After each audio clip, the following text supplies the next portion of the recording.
Hello everyone and welcome to this new video. Okay. From today's video we will आज के video से क्या है हम GS paper 3 basics of economy का क्या बेसिक्स पढ़ना शुरू करेंगे फ्रॉम लेवल स्क्रैच यानी जीरो लेवल से क्या करेंगे स्टार्ट करेंगे और एडवांस लेवल तक क्या है इकोनॉमी के कॉन्सेप्ट्स को क्या करेंगे कवर करेंगे। ठीक है, अब देखिए एक आ जाता है कि इकोनॉमी बहुत डिफिकल्ट है, जल्दी से समझ में नहीं आती है और है, तो हम इकोनॉमी को बिल्कुल क्या करेंगे डिमिस्टिफाई करेंगे from zero level basic level. और आपके लिए यूपीएससी के लिए किस तरह की इकोनॉमी की जरूरत है, कौन सी इकोनॉमी के ऐसे सेक्शंस हैं जो आपको जरूरी है, कौन से कॉन्सेप्ट्स जरूरी है। अब कोई भी सेक्शन आपका यूपीएससी में है, अगर आपने उसके कॉन्सेप्ट्स क्लियर कर लिए तो आप क्या है इजीली किसी भी तरह के क्वेश्चंस को क्या है हैंडल कर सकते हैं, क्या कर सकते हैं हैंडल कर सकते हैं, whether it is prelims whether it is mains. तो यहाँ पर क्या है हम बेसिक्स इकोनॉमी से शुरू करेंगे बिल्कुल जीरो लेवल से और फिर धीरे धीरे धीरे क्या ग्रेजुअली मूव करेंगे एडवांस लेवल पे। ठीक है, अब ध्यान रखिए उससे पहले मैं आपको एक सिंपल सी चीज बता देता हूं कि मेन चीज क्या है आपका सिलेबस। ठीक है, अब यहां पर क्या हम सिलेबस को डिस्कस नहीं कर रहे हैं, सिर्फ सिलेबस की एक मेन न्यूएंस को डिस्कस कर रहे हैं जो भी सिर्फ 1 मिनट हमें लगेगा। We are not discussing syllabus, syllabus आपने बहुत डिस्कस कर रखा है और बहुत से वीडियोस आपके लिए अवेलेबल हैं। तो यहाँ देखिए यहाँ पर क्या है कि सिलेबस तो आपको पढ़ना ही पढ़ना होता है। तो सिलेबस में क्या है दो तरह की चीजें होती है, एक चीज होती है जो एक्सप्लिसिट होती है, ठीक है, यानी जो बिल्कुल क्लियरली मेंशन्ड है कि ये चीजें आपको क्या है पढ़नी है, you have to study them, तो ये आपको करना ही करना है कि सिलेबस में वो चीज मेंशन की हुई है। और दूसरी चीज जो होती है वो होती है इम्प्लिसिट। ठीक है, सिलेबस में क्लियरली मेंशन नहीं है but as an aware student, ठीक है, क्योंकि यूपीएससी क्या कहती है, यूपीएससी कहती है कि you have to be an aware student, कि भी आप क्या है अवेयर हो इन जितने भी सेक्शंस हमने दे रखे हैं इनके से रिलेशन में कि इंडिया में क्या हो रहा है और वर्ल्ड में क्या हो रहा है और उसका इंपैक्ट इंडिया पर क्या पड़ रहा है। तो you have to also go through the implicit sections, यानी इम्प्लिसिट कॉन्सेप्ट्स कौन से हैं उनको भी क्या है आपको कवर करना है, क्या करना है कवर करना है। ऐसा नहीं है कि आप सिर्फ खाली सिलेबस को ही क्या है डिपेंड रह जाएंगे, भी सिलेबस में से कुछ नहीं ऐसा है कि आएगा तो सिलेबस में से आएगा, वो आता सिलेबस में से ही है पर वो क्या है कि सिलेबस के एक्सप्लिसिट सेक्शन से क्या है इम्प्लिसिट कॉन्सेप्ट्स को क्या है कभी कभी पूछ लेते हैं जिससे आपको थोड़ी सी डिफिकल्टी हो जाती है कि ये चीज आपने पढ़ी ही नहीं है। ठीक है, तो ये चीज आ गई सिंपल। तो दोनों तरह के सिलेबस को आपको क्या है कवर करना है, एक्सप्लिसिटली तो सिलेबस को कवर करना ही करना है, यानी जो जो टॉपिक्स आपको सिलेबस में दे रखे हैं वो तो आपको करने ही करने हैं। और उनसे रिलेट करके अगर आपको कोई भी टॉपिक लगते हैं जो इम्प्लिसिट हो सिलेबस से रिलेट हैं तो वो भी आपको करने हैं। ठीक है, तो अब बात करते हैं इकोनॉमी की। अब इकोनॉमी में देखिए जो इंपॉर्टेंट चीज है, जब हम बेसिक्स की बात करते हैं, किसकी बात करते हैं बेसिक्स की, बेसिक्स की बात करते हैं, या हम ये कह लें कि इकोनॉमी जो भी है व्हाटएवर इट इज वो इकोनॉमी किस फाउंडेशन पर टिकी हुई है जिससे क्या है उसका एडिफिस क्रिएट होता है, क्या होता है उसका क्या होता है एडिफिस क्रिएट होता है। तो यहां ध्यान रखिएगा दो चीजें इंपॉर्टेंट है आपके लिए, उन्हीं पर क्या है सारी की सारी इकोनॉमी क्या करती है डिपेंड करती है। अगर हम जीरो लेवल से स्टार्ट करें या एडवांस लेवल तक जाएं या उनके अंदर सारे के सारे कॉन्सेप्ट्स को क्या करें ऐड करें, तो वो कॉन्सेप्ट्स हैं, एक तो आपके पास आएगा demand and supply, demand and supply.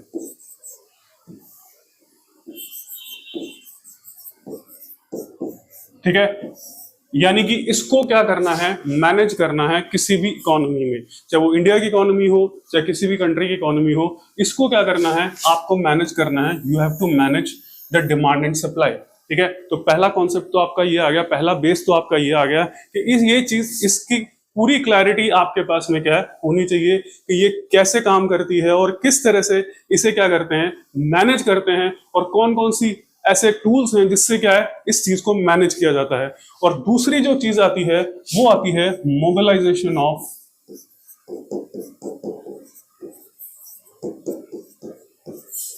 ठीक है रिसोर्सेस। ठीक है, यानी कि जितने भी संसाधन हमारे पास हैं, ठीक है, जितने भी हमारे पास संसाधन हैं, जितने भी हमारे पास रिसोर्सेज हैं, हम उनका किस तरह से यूटिलाइज करें,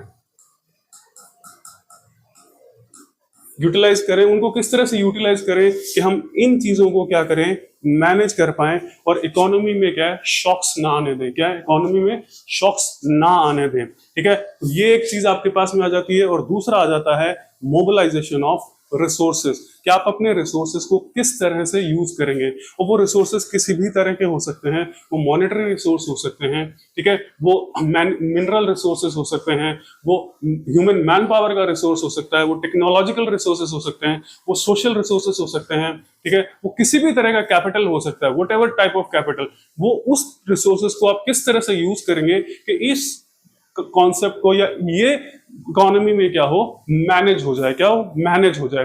अब थोड़ा सा हम देख लेते हैं, क्योंकि एक बार क्या है, आपको थोड़ा सा क्या है, माइक्रो इकोनॉमी का पढ़ना पड़ता है। माइक्रो इकोनॉमी, ठीक है, आपको पता है एक होती है माइक्रो इकोनॉमी और एक होती है मैक्रो इकोनॉमी। ये क्या होती है, माइक्रो और एक मैक्रो, ठीक है। माइक्रो का मतलब होता है छोटा सा एरिया ले रहे हैं या कुछ स्पेसिफिक यूनिट्स ले रहे हैं या एक ही यूनिट ले रहे हैं, उसको अगर आप स्टडी कर रहे हैं, क्या कर रहे हैं, उसको आप स्टडी कर रहे हैं, तो वो क्या कहलाता है, माइक्रो। और बहुत सारी, यानी मतलब थाउजेंड्स, लैक्स और करोड़ ऑफ अगर माइक्रो यूनिट्स आप इकट्ठी कर लेते हैं, क्या कर लेते हैं, इकट्ठी कर लेते हैं, और उनको जब स्टडी करते हैं इकट्ठा करके, तो वो क्या कहलाता है, मैक्रो इकोनॉमी, ठीक है। क्या कहलाती है, मैक्रो इकोनॉमी। जैसे अगर मान लीजिए आपने एक हाउस होल्ड को स्टडी किया, कोई भी आप सर्वे कर रहे हैं, ठीक है, कोई भी आप सर्वे कर रहे हैं, अगर उसमें आप एक ही हाउस होल्ड को या 2 या 4 5 हाउस होल्ड को सर्वे करते हैं, ठीक है, यानी एक रोड पे आपने क्या किया, 5-6 का सर्वे कर लिया, तो वो सारी चीजें क्या आएंगी, माइक्रो इकोनॉमी में। अगर उसी सर्वे को अगर हम पूरे नेशनल लेवल पर ले जाएं, क्या नेशनल लेवल पर ले जाएं, और फिर एक क्या है, डेटा कलेक्शन करें, तो वो चीज क्या आ जाती है, मैक्रो इकोनॉमी लेवल पर आ जाती है, ठीक है, मैक्रो इकोनॉमी। हमें क्या है, एक्सप्लिसिटली पढ़ना है मैक्रो इकोनॉमी, कि मैक्रो इकोनॉमी में कौन सी चीजें यूज होती हैं और किस तरह से मैक्रो इकोनॉमी क्या करती है, काम करती है। और जो डिमांड एंड सप्लाई का जो कॉन्सेप्ट है, वो क्या आता है, मैक्रो इकोनॉमिक्स में से आता है, माइक्रो किस में से आता है, माइक्रो इकोनॉमिक्स में से आता है। तो हम थोड़ा सा क्या है, डिमांड एंड सप्लाई को अभी देख लेते हैं, फिर धीरे धीरे क्या है, जो जो कॉन्सेप्ट हमें डिमांड एंड सप्लाई की जरूरत होगी, हम जैसे जैसे पढ़ते जाएंगे वैसे वैसे उनको क्या है, एड ऑन करते जाएंगे। तो यहां ध्यान रखिएगा, डिमांड एंड सप्लाई, ठीक है। और ये दोनों कॉन्सेप्ट रिलेट करते हैं ग्रोथ से, ठीक है। ये दोनों कॉन्सेप्ट किससे रिलेट करते हैं, ग्रोथ से, या प्रगति जिसे हम कहते हैं। और किसी भी कंट्री की जो गवर्नमेंट होती है या एडमिनिस्ट्रेशन होता है, ठीक है, या पॉलिटिकल सिस्टम होता है, उसका जो मेन जो मोटिव होता है वो होता है ग्रोथ, ठीक है। इकोनॉमी की क्या होनी चाहिए, ग्रोथ होनी चाहिए। इकोनॉमी हैज टू ग्रो, ठीक है। व्हाई, जब इकोनॉमी की ग्रोथ होगी तभी क्या है, वेलफेयर होगा पब्लिक का, ठीक है, तभी पब्लिक का क्या है, वेलफेयर होगा। और किसी भी गवर्नमेंट की सबसे बड़ी पॉलिसी क्या होती है, सबसे बड़ा फाउंडेशन क्या होता है, वो होता है वेलफेयर ऑफ पीपल, ठीक है, welfare of people. Welfare of people का मतलब आप पीपल के लिए क्या है, जॉब्स क्रिएट कर रहे हैं, क्लियर कर, क्या कर रहे हैं, जॉब्स क्रिएट कर रहे हैं। उन्हें क्या दे रहे हैं, उनके हाथ में परचेजिंग पावर,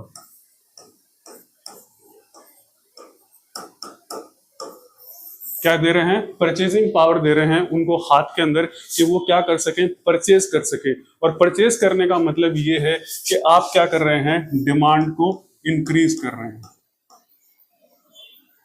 ठीक है। अभी देखिए हम सिर्फ बेसिक्स की बात कर रहे हैं, इसकी इंट्रिकेसीज की बात जो है वो हम धीरे धीरे आगे वाले वीडियोस के अंदर क्या करेंगे, बात करेंगे, ठीक है। तो डिमांड बढ़ेगी तभी क्या होगा, सप्लाई को इम्पेटस मिलेगा,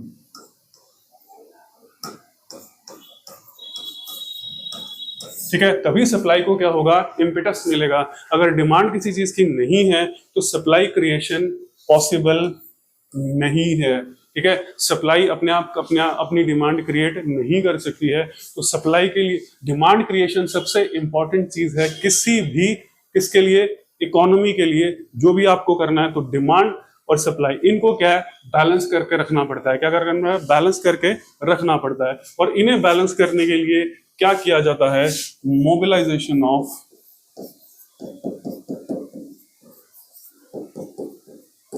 रिसोर्सेस, ठीक है, मोबिलाइजेशन ऑफ रिसोर्सेस किया जाता है। अब यहां पर एक चीज का ध्यान रखिएगा कि रिसोर्सेस जो हैं, हमारे कोई भी रिसोर्स हो, ठीक है, वो क्या है, लिमिटेड है। ठीक है, वो क्या है, लिमिटेड है, रिसोर्सेज आर लिमिटेड। हमारे पास क्या है, अनलिमिटेड रिसोर्सेज नहीं है। ठीक है, किसी भी तरह का रिसोर्स हो वो अनलिमिटेड नहीं है, वो क्या है, एक लिमिट के अंदर होता है, और उसी लिमिट में क्या है, उसको क्या करना पड़ता है, आपको प्रायोरिटाइज करना पड़ता है। ठीक है, आपको प्रायोरिटाइज करना पड़ता है कि उस रिसोर्सेज को कहां क्या करेंगे, आप यूटिलाइज करेंगे। उन रिसोर्सेज को आप किस तरह से क्या करेंगे, यूटिलाइज करेंगे, जिससे क्या है, डिमांड एंड सप्लाई का जो स्ट्रक्चर है, साइकिल है, उसको क्या कर सकते हैं, आप मैनेज कर सकते हैं। तो दिस इज सिंपल। तो रिसोर्स को क्या है, हम इस तरह से काम करते हैं। अब बात आती है कि रिसोर्सेज को मैनेज कैसे किया जाता है। जब मैक्रो इकोनॉमी की बात करते हैं, हम क्या करते हैं, हम मैक्रो इकोनॉमी की बात करते हैं।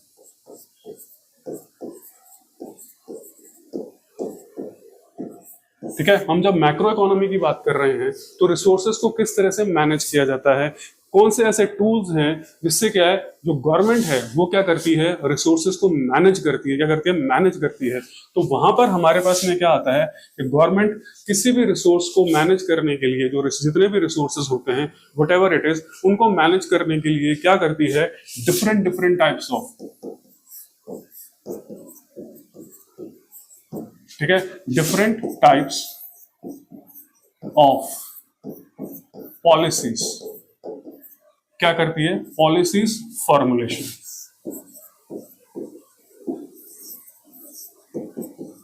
क्या करेगी, डिफरेंट टाइप्स ऑफ पॉलिसीज को क्या करेगी, फ्रेम करेगी, पॉलिसी फॉर्मुलाइज करेगी। ठीक है, ये देखकर कि हमारे पास में रिसोर्सेस कौन से अवेलेबल हैं as per the availability of resources।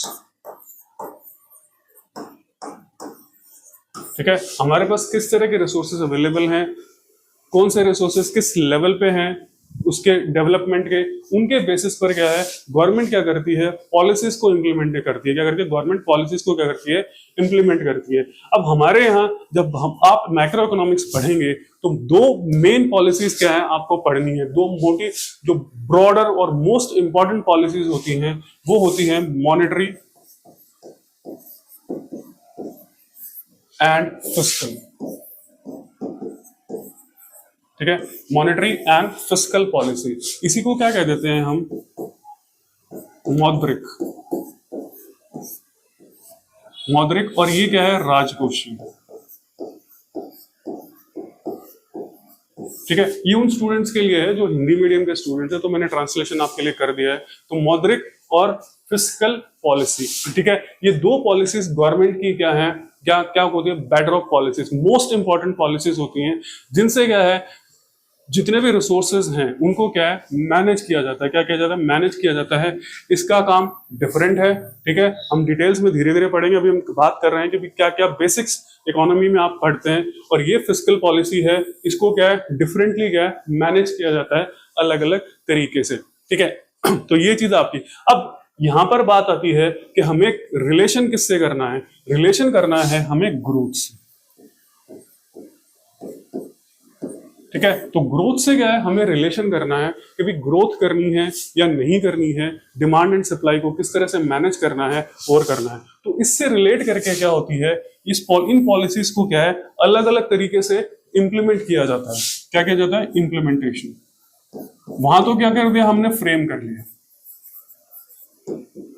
ठीक है, तो इंप्लीमेंटेशन, अब इंप्लीमेंटेशन के बेसिस पे क्या है, जब आप फ्रेम कर रहे हैं तो उसी के अंदर क्या है कि इंप्लीमेंटेशन का भी सिस्टम आ जाता है। तो इंप्लीमेंटेशन के बेसिस पे क्या है, इन पॉलिसीज को डिफरेंटली क्या है, डिवाइड किया जाता है। अब उस पॉलिसी में बात ये है कि जब भी कोई ग्रोथ या हम कोई भी कह रहे हैं कि भी जब हम इकोनॉमी में बात करते हैं तो इकोनॉमी में क्या है, एक इकोनॉमिक साइकिल रन करता है।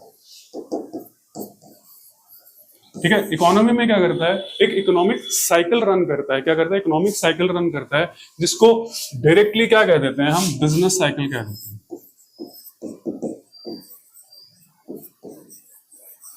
बिजनेस साइकिल क्या करता है, रन करता है। ठीक है, बिजनेस साइकिल एक रन कर रहा है, या इकोनॉमिक साइकिल जो होती है वो रन करती है। अब वो आपके वो देखा जाता है कि इकोनॉमी में किस तरह का साइकिल है, ठीक है। इकोनॉमी में क्या है कि ग्रोथ हो रही है या नहीं हो रही, मींस ग्रोथ में क्या है, इंक्रीज हो रहा है। क्या हो रहा है, ग्रोथ में इंक्रीज हो रहा है। तो एक क्या है, पॉजिटिव इकोनॉमिक साइकिल रन कर रहा है। क्या कर रहा है, पॉजिटिव इकोनॉमिक साइकिल रन कर रहा है, इसको हम कहते हैं वर्चुअस साइकिल, ठीक है। इसको हम क्या कहते हैं, वर्चुअस साइकिल रन कर रहा है, सकारात्मक जो साइकिल है वो रन करता है। यानी ग्रोथ क्या कर रही है, फर्दर ग्रोथ को क्या कर रही है, जनरेट कर रही है। क्या कर रही है, फर्दर ग्रोथ को क्या कर रही है, जनरेट कर रही है। और दूसरी तरीके से पे क्या है कि ग्रोथ में क्या है, डिक्रीज हो रहा है, ठीक है। ग्रोथ में क्या हो रहा है, डिक्रीज हो रहा है, ठीक है। तो ये एक तरह से क्या है, हमारे पास में क्या है कि अगर ज्यादा डिक्रीज नहीं हो तो कोई प्रॉब्लम नहीं है, अगर डिक्रीज ज्यादा हो जाए तो ये क्या करता है, एक विशियस साइकिल को भी क्रिएट कर सकता है। यानी एक नेगेटिव साइकिल क्रिएट हो जाएगा, जिससे क्या है, इकोनॉमी को बहुत ज्यादा क्या है, शॉक्स झेलने पड़ सकते हैं। क्या कर सकते हैं, शॉक्स झेलने पड़ सकते हैं। तो यहां पर क्या है कि डिमांड एंड सप्लाई के बेसिस पर क्या है, डिमांड एंड सप्लाई के बेसिस पर, यानी डिमांड और सप्लाई को किस तरह मैनेज किया जाए, उसके बेसिस पर क्या है, इन पॉलिसीज को अलग अलग कैटेगरीज में क्या है, डिफाइन किया जाता है। एक तो होती है प्रो, ठीक है, एक होती है काउंटर जिसको हम बोल रहे हैं, ठीक है, और एक है न्यूट्रल, ठीक है, यानी प्रो साइक्लिक,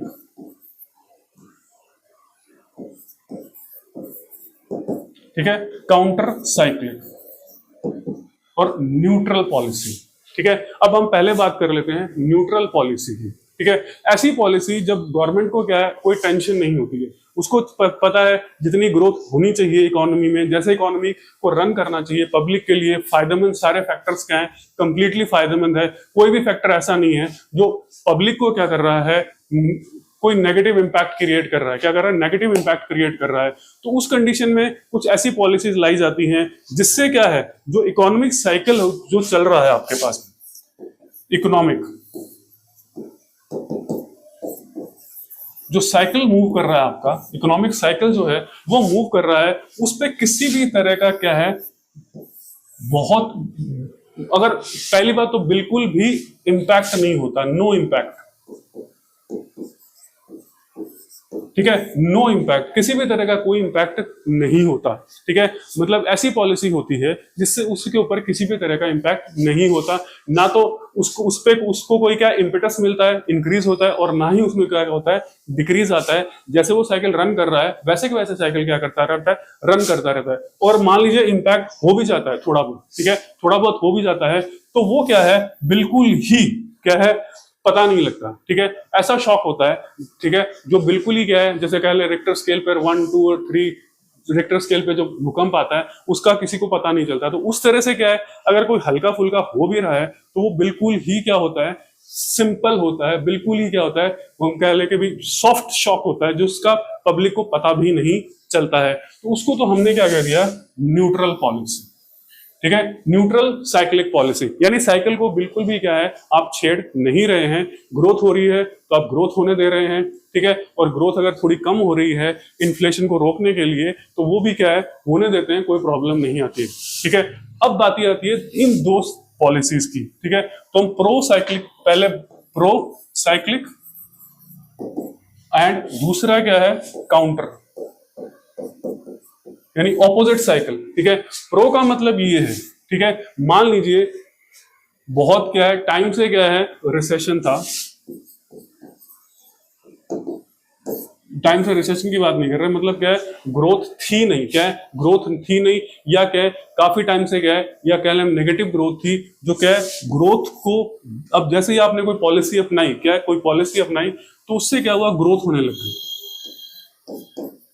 ठीक है, उससे क्या हुआ, ग्रोथ होना शुरू हो गई, ठीक है। तो इस ग्रोथ को फर्दर क्या करने के लिए क्या है, आप क्या कर सकते हैं, पॉलिसी में क्या करते हैं, चेंज करते हैं,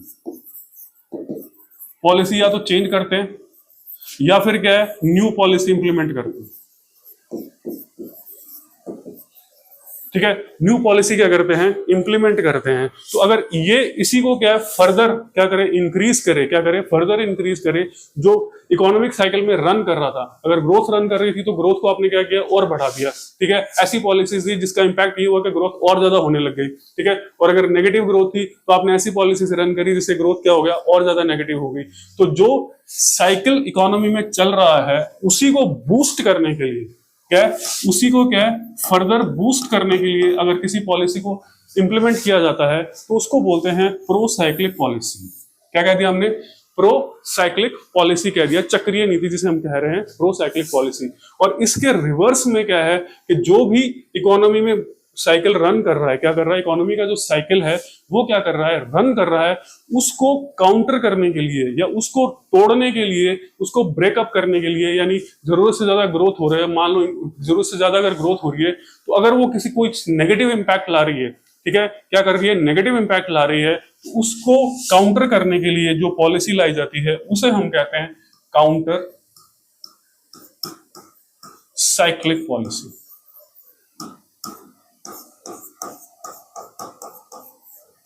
ठीक है, उसे हमने क्या कह दिया, काउंटर साइक्लिक पॉलिसी। ठीक है, तो ये तीन स्पेसिफिक तरह की क्या है आपके पास क्या आ जाती हैं, पॉलिसीज आ जाती हैं। ये चीज क्या है, दोनों पे इंपैक्ट करती है, मॉनेटरी पॉलिसी और फिस्कल पॉलिसी। तो दो हम मैक्रो इकोनॉमिक पॉलिसीज पढ़ रहे थे उसके बारे में। अब एक जो इसका फिर से फर्दर सेग्रीगेशन या जो कैटेगराइजेशन होता है वो होता है एक्सपेंशनरी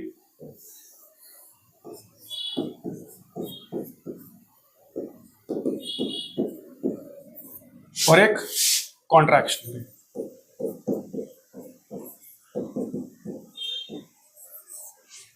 ठीक है, एक्सपेंशनरी और कॉन्ट्रैक्शनरी।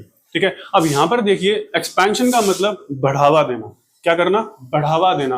और ये जो दोनों वर्ड्स हैं ये रिलेट करते हैं आपके साथ ग्रोथ से।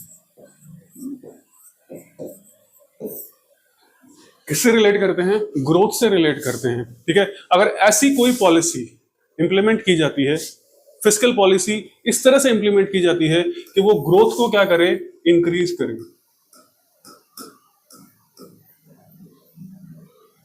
ग्रोथ को क्या करे, इंक्रीज करे, शूट अप करे, स्टिमुलेट करे, क्या करे, स्टिमुलेट करे। देखिए डिटेल्स हम धीरे धीरे इसकी पढ़ते जाएंगे, अभी हम क्या है सिर्फ इनका मीनिंग देख रहे हैं कि ये एक्चुअल में इनका मीनिंग क्या है और ये किस तरह से क्या है। आगे जाके ये मीनिंग जब आपको क्लियर हो जाएगा तो आपको समझने में क्या है दिक्कत नहीं आएगी कि हम क्या क्या चीजें यूज कर रहे हैं, कौन कौन से टूल्स यूज कर रहे हैं और पॉलिसीज में कौन कौन से फैक्टर्स का क्या है यूज किया जा रहा है। ठीक है, तो अगर ग्रोथ को स्टिमुलेट करने के लिए कोई पॉलिसी अपनाई जाती है, क्या कर जाती है, ग्रोथ को स्टिमुलेट करने के लिए अगर पॉलिसी लाई जाती है तो उसको हम बोलते हैं एक्सपेंशनरी पॉलिसी।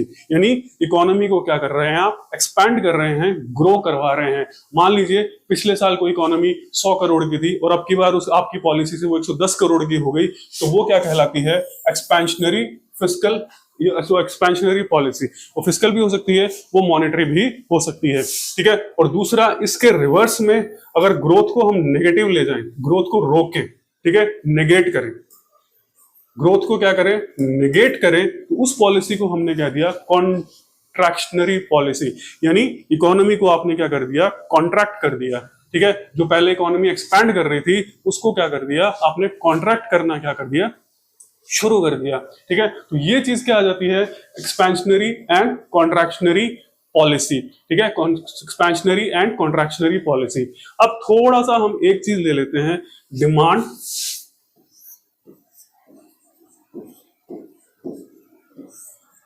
And supply.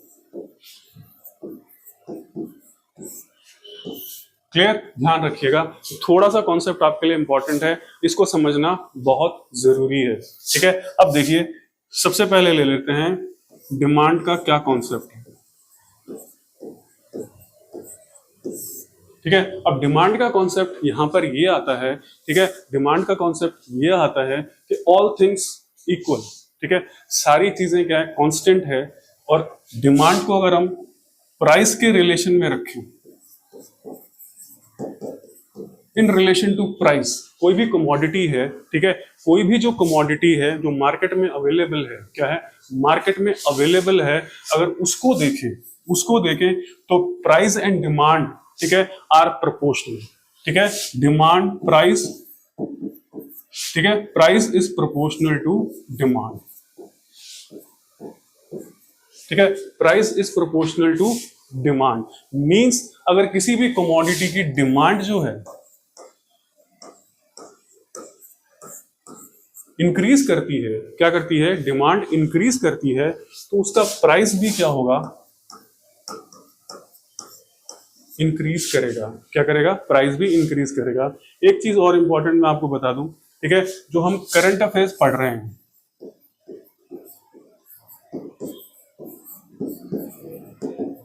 ठीक है, जो करंट अफेयर्स के लेक्चर्स आपको दिए जा रहे हैं, वीडियो लेक्चर्स आपको दिए जा रहे हैं, उनमें भी क्या है, कॉन्सेप्ट को बिल्कुल डिटेल में पढ़ा जा रहा है, ठीक है, कॉन्सेप्ट को बिल्कुल डिटेल में क्या है आपको समझाया जा रहा है। जो करंट के अंदर कॉन्सेप्ट्स हैं, जो आप पढ़ते हैं, न्यूज़पेपर में आते हैं और आते हैं, तो वहां से भी क्या है आप उनको जरूर पढ़िएगा। और खास करके इस पर किसको क्या, इकोनॉमी पे ज्यादा फोकस किया जा रहा है, ठीक है, तो करंट अफेयर्स के लिए इकोनॉमी पे क्या है ज्यादा फोकस किया जा रहा है, तो आप वहां से उन वीडियोस को भी क्या है यूज कर लीजिएगा, ठीक है। तो अब हम बात कर लेते हैं कि डिमांड अगर बढ़ेगी तो प्राइस क्या होगा, इंक्रीज करेगा। क्या करेगा, प्राइस इंक्रीज करेगा। किसी भी चीज की अगर डिमांड बढ़ती है तो उसका प्राइस क्या हो जाता है, इंक्रीज करता है। All other factors are taken constant, ठीक है। तो अगर हम इस तरह से करते हैं तो प्राइस क्या हो जाता है, डिमांड। अब इसको, ये कंडीशन तभी है, ध्यान रखिएगा, तभी है जब सप्लाई जो हो,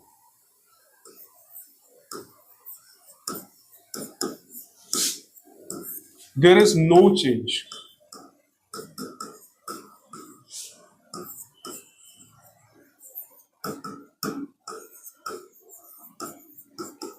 ठीक है। मींस क्या है, इसका मतलब क्या है कि सप्लाई में कोई चेंज नहीं आ रहा है, जितनी पहले सप्लाई थी उतनी ही सप्लाई है, ठीक है। सप्लाई क्या है, कांस्टेंट है, सप्लाई में कोई भी चेंज नहीं आया है, क्या। तो ये एक इंपॉर्टेंट कॉन्सेप्ट आ जाता है कि सप्लाई में किसी भी तरह का चेंज बिल्कुल भी नहीं आया है। तो अगर उस कंडीशन में डिमांड इंक्रीज कर जाती है, ठीक है, डिमांड इंक्रीज कर जाती है, तो प्राइस क्या होगा, उस कमोडिटी का इंक्रीज कर जाएगा। क्या कर जाएगा, इंक्रीज कर जाएगा। और करंट में हमने क्या है, बॉन्ड यील्ड में इसको पढ़ा था।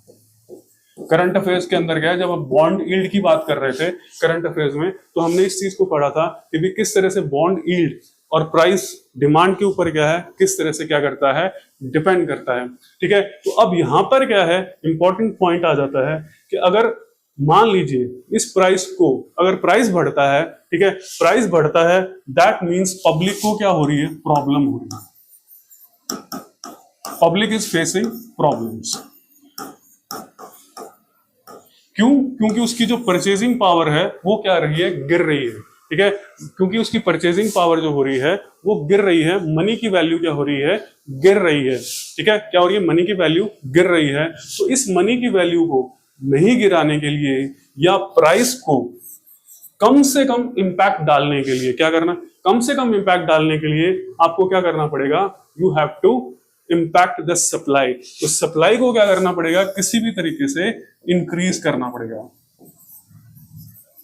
क्लियर, सप्लाई को किसी भी तरीके से क्या करना पड़ेगा, इंक्रीज करना पड़ेगा, ताकि पब्लिक को ज्यादा प्रॉब्लम क्या हो, ना हो, क्या हो, पब्लिक को ज्यादा प्रॉब्लम ना हो, ठीक है। तो एक एग्जांपल से मैंने आपको समझाया है कि भी डिमांड सप्लाई इनको क्या करना है, मैनेज करना है, ठीक है। क्या करना है, मैनेज करना है, ग्रोथ और इन्फ्लेशन से रिलेट करके। क्या करना है, ग्रोथ और इन्फ्लेशन से रिलेट करके। तो यहां पर क्या है कि पब्लिक को ज्यादा इंपैक्ट ना हो, तो हम क्या करेंगे, किसी भी तरीके से क्या करेंगे, सप्लाई को क्या करेंगे, इंक्रीज करने की कोशिश करेंगे। क्या करेंगे, क्योंकि सप्लाई जो है वो इंक्रीज हो, ताकि डिमांड का जो शॉक, इंक्रीज ऑफ डिमांड का शॉक जो प्राइस इंक्रीज से लग रहा है पब्लिक को, वो क्या हो, सस्टेन किया जा सके, उसको क्या किया जा सके, ठीक है, मिटिगेट किया जा सके। अब मान लीजिए किसी भी तरीके से आप उस सप्लाई को इंक्रीज नहीं कर सकते हैं, ठीक है, सप्लाई को इंक्रीज नहीं कर सकते हैं, तो क्या करना पड़ेगा, जो हमारे पास जो डिमांड है, ठीक है, इसको क्या है, किसी भी फैक्टर से क्या करना पड़ेगा, सप्रेस करना पड़ेगा।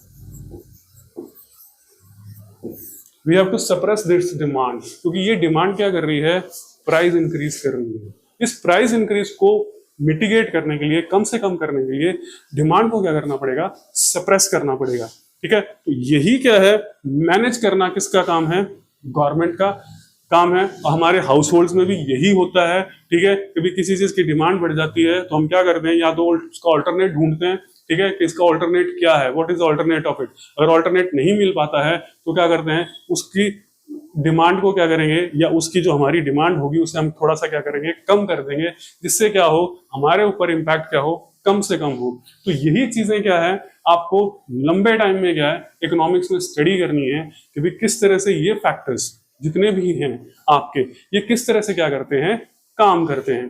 तो इन्हीं चीजों को हम धीरे धीरे अपनी वीडियोस में क्या है, ग्रेजुअली क्या करेंगे, मूव करेंगे और कॉन्सेप्चुअल क्लैरिटी के साथ सारी चीजों को अच्छी तरह से समझेंगे, ताकि कोई भी फैक्टर या कोई भी प्रॉब्लम आपको कॉन्सेप्ट लेवल पे नहीं आए।